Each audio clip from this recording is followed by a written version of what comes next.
Subscribe करने के बाद इस बेल आइकन को दबाइए और हॉरी वन की एक भी वीडियो मिस ना करिए।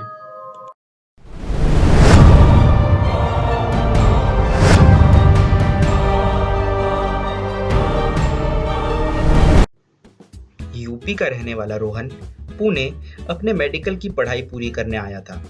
रोहन पढ़ने में बहुत अच्छा था और काफी शर्मीले किस्म का लड़का था। इसी वजह से उसके ज्यादा दोस्त नहीं थे। लेकिन इन सब बातों से रोहन को बिल्कुल फर्क नहीं पड़ता था, क्योंकि पढ़ने के अलावा उसके पास किसी और चीज के लिए टाइम ही नहीं बचता था। रोहन ने कॉलेज के पास ही एक घर किराए पर लिया हुआ था। देर रात पढ़कर थक जाने के बाद रोहन अपना मन बहलाने के लिए फेसबुक पर रात में ऑनलाइन आ गया। अपना प्रोफाइल खोलते ही रोहन ने देखा कि किसी ने रोहन की सोते हुए वाली फोटो फेसबुक पर अपलोड कर दी है और कैप्शन में लिखा है, डाइड ऑन 12 जून 2017।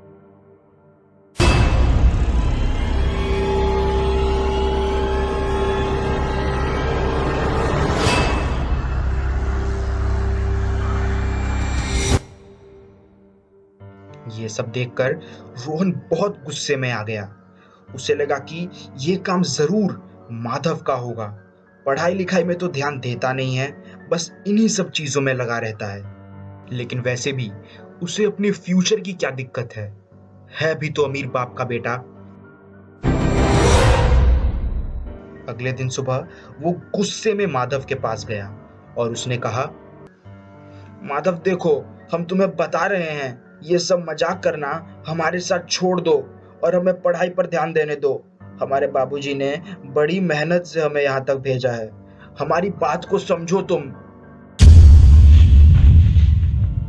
तो माधव ने हंसते हुए कहा, अबे पागल हो गया है क्या? अभी देख, प्रीतम जैसी हरकतें करना छोड़ दे, नहीं तो बहुत पिटेगा किसी दिन।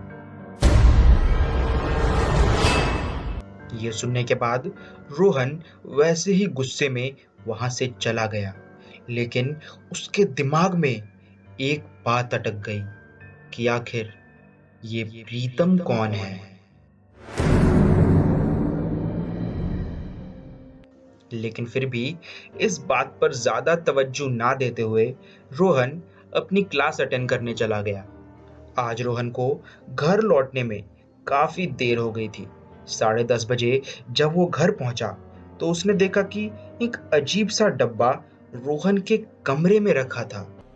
रोहन वो डब्बा देखकर चौंक उठा, क्योंकि उसके अलावा घर की चाबी और किसी के पास नहीं थी।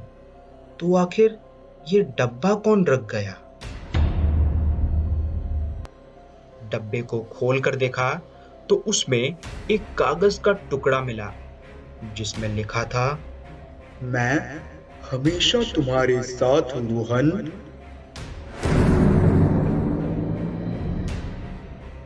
रोहन अब पूरी तरह से घबरा चुका था। उसे कुछ समझ नहीं आ रहा था कि तभी उसका फोन बजा।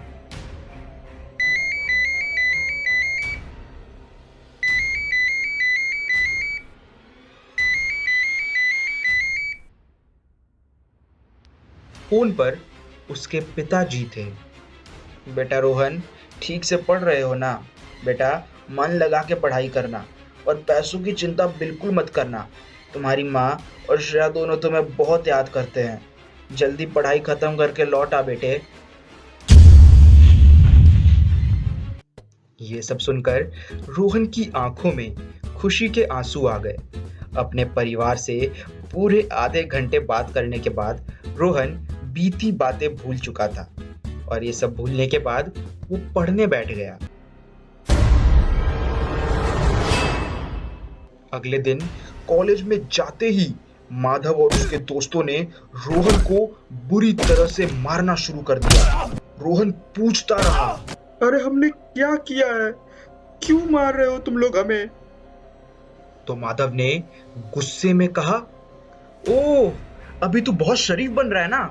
उस वक्त स्नेहा को मेरे बारे में क्या बोल रहा था?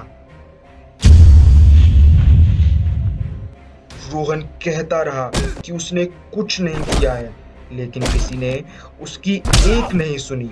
रोहन रोता हुआ घर लौटा और अपना मन इन सब चीजों से हटाने के लिए उसने अपने पिताजी को फोन लगाया।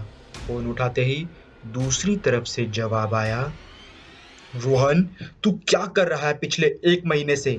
हम लोग तुझे जब भी फोन लगाते हैं तो हमेशा बिजी बताता है। अरे तू ठीक तो है ना?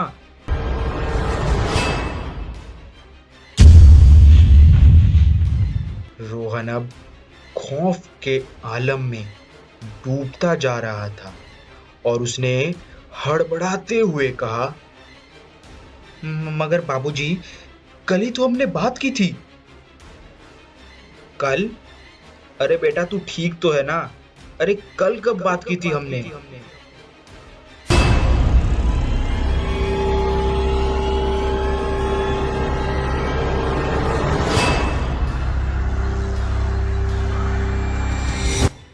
रोहन के हाथ से फोन छूट चुका था और वो सोच रहा था कि ये सब क्या और क्यों हो रहा है कि तभी पूरा घर एक दर्द भरी रोने की आवाज से गूंज उठा।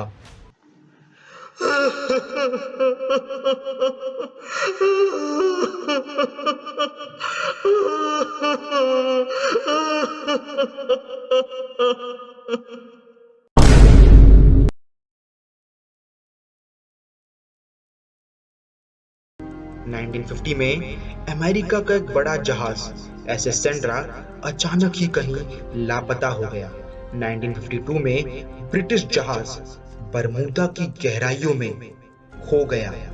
1960 में जर्मनी का हवाई जहाज अचानक ही हवा में कहीं गायब हो गया।